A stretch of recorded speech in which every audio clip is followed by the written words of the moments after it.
Right, let's take you back to a story that we tackled last night. Home Affairs has granted relief to applicants for long-term visas and waivers, but this was done by extending the deadline to the 31st of December. The department says during this period it will fast-track the application backlog for foreign nationals. The backlog, according to Home Affairs, runs into thousands of applications and goes as far as 2016 due to a lack of personnel. For more on this, we're joined now by Yusuf, the Deputy Director General of Immigration Services at Home Affairs. Yusuf, good to have you, and thank you very much for coming on tonight. According to the circular that you released last year, of course, this is not a new backlog. It's one that has been there all along, but we were led to believe at that time that you had a handle on this backlog and you would have addressed it by now. What has happened? What was supposed to happen? What didn't happen? Thank you, Thabo, and thank you for having me on the show tonight. We are talking about the concession. I'll get to the backlog, Thabo, but let me talk about the concession. And we've received many queries surrounding the concession and what's involved with concession. So firstly, let me just clarify one point on the questions we received. I want to categorically state that the ZEP, the Zimbabwean exemption permit holders, are not part of this exemption. The ZEP holders currently, they are on valid visas, which expires at the end of June this year. So they are not part of the backlog, and they're on their own concession, so this doesn't involve them. So let me get to the concession and the backlog that you're talking about. So as you rightfully indicate, Thabo, the concession is really to give relief, to unburden those who have applied for visas, long-term visas, let me clarify, mainstream long-term visas, as well as waiver applications. They have submitted those applications and the department have not finalized those. The big difference between this concession and when there's not a concession is that with the concession, the applicants who are still waiting for the applications are allowed to travel. We've received many requests from applicants to say that please finalize my application so that I need to travel back home for an emergency. So the department had to unburden those applicants, and we then provided this concession that allows them to travel with this receipt that they have, Thabo. Yeah. Because we are sitting with a backlog, and we'll get to the plans of what we're doing with the backlog. But let me just also indicate, like you have indicated, it's not the first concession. We started with these concessions in 2020, Thabo, in the middle of 2020, at the heart of COVID-19, to provide that relief. In 2021, we continued with the concession. In 2022, we continued. And now, because we have still not finalized backlog, we then provided more Thabo. The backlog really started during COVID-19. We were severely affected, and I must say that go worldwide. You can Google, anyone can Google the USA, developed countries. If you look at the USA, for example, they're sitting with more than 400,000 green card applications unfinalized. That's the backlog. The green card is equivalent to permanent residency. You look at Canada, for example, another developed country, sitting with 2.1 million visa backlog applications. The UK as well. Currently, the US is taking about 400 days more to finalize just a tourist visa if you want to go to the US. 400 days, that's more than a year. So our turnaround times, if you look at the numbers worldwide and the impact that COVID had, is not that bad. We are sitting with temporary residence backlog because the concession is about temporary residence and waivers. Our backlog for temporary residence is sitting at 55,000, and it dates back to 2021, Thabo. I'll come to the 2016 backlog because that's more in terms of permanent residence, which is not part of the concession. But in 2021, we had only about 700 applications backlog for 2021, which we will finalize shortly. Our big concern is 2022 last year, because we had a high influx, extremely high influx, more than 20,000 applications in 1 year.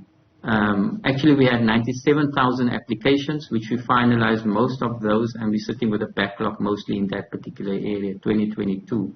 And as I said, it's because travel opened, more applications for visas, etc., and that's what overwhelmed us currently, and that's what we're sitting with, and what we have to. So you're saying that overwhelming comes as a consequence of applicants with. Thanks, Tabo. Sorry, Sophia. You're saying that backlog comes as a consequence of a lack of personnel?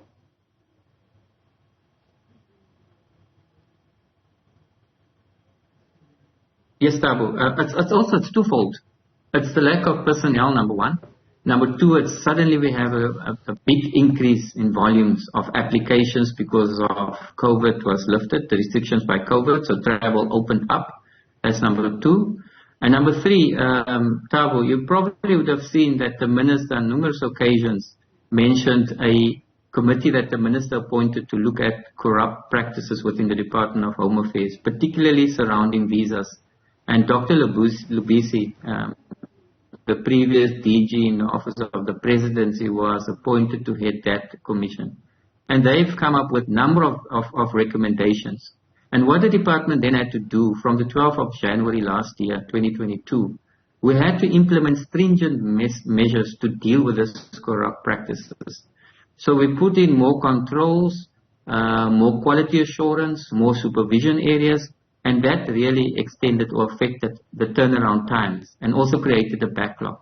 So we basically had to decide do we continue with efficiency and faster finalizing of these applications, which turned out to indicate there's corrupt practices, or do we tighten up? Do we implement measures to control corruption? And that's the way we had to go. We really had no choice. Unfortunately, it impacted on the turnaround times, created backlogs, and that's why we are going with this concession so that the applicants, legitimate applicants, do not suffer because of the backlog. So we saw you bringing in a huge intake of data capturers, certainly to digitize and move Home Affairs towards that direction. What is going to be the process then of getting the personnel that is going to assist you deal with the backlog? Because you're saying if you certainly can get the personnel, the backlog can be dealt with by June next year. Yes, let me get to that. Thank you, Tabo. The digitization project is more civic services. That's digitizing the records for unabridged birth certificates, etc. That's where it's focused in your civil area. Civic services area. The additional staff we brought into the immigration area. Immigration is where you need specialized, trained, legally qualified persons because we work in a legal framework, the Immigration Act, when we adjudicate applications for visas and permanent residence. So what we've done is we've appointed recently, they're now under training, 18 legally qualified adjudicators. They've been fully trained, and they become operational 1 April. From Monday, 3rd April, they will start adjudicating. So that's for us a big difference. It's 18 extra adjudicators. What we also bring on board from the 11th of April, we have 62 officials. These are adjudicators as well as supervisors, assistant directors that we are currently training. They will finalize their training now tomorrow. From the 11th of April, they also come on board. So we'll have 18 additional adjudicators, legally qualified, plus 62 adjudicators with assistant directors coming on board. It's 80 officials that will be operating in the month of April, May, June, with overtime. That will make a great impact into dealing with this backlog. And that's why we are confident by next year, June, with the measures we put in place, with the processes that we are fast-tracking in this regard, that we would be able to deal decisively with this backlog come June next year. Yeah. In the meantime, the VFS certificate or receipt, what are the security features of this particular receipt to ensure, I suppose, our security as people travel with them, that they're not duplicated and so on and so forth? Yes, that's a good question, Thabo.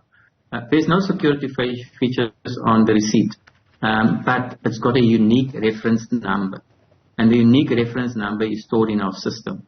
So our immigration at the airport, once they check that unique number, they will find the application in the system.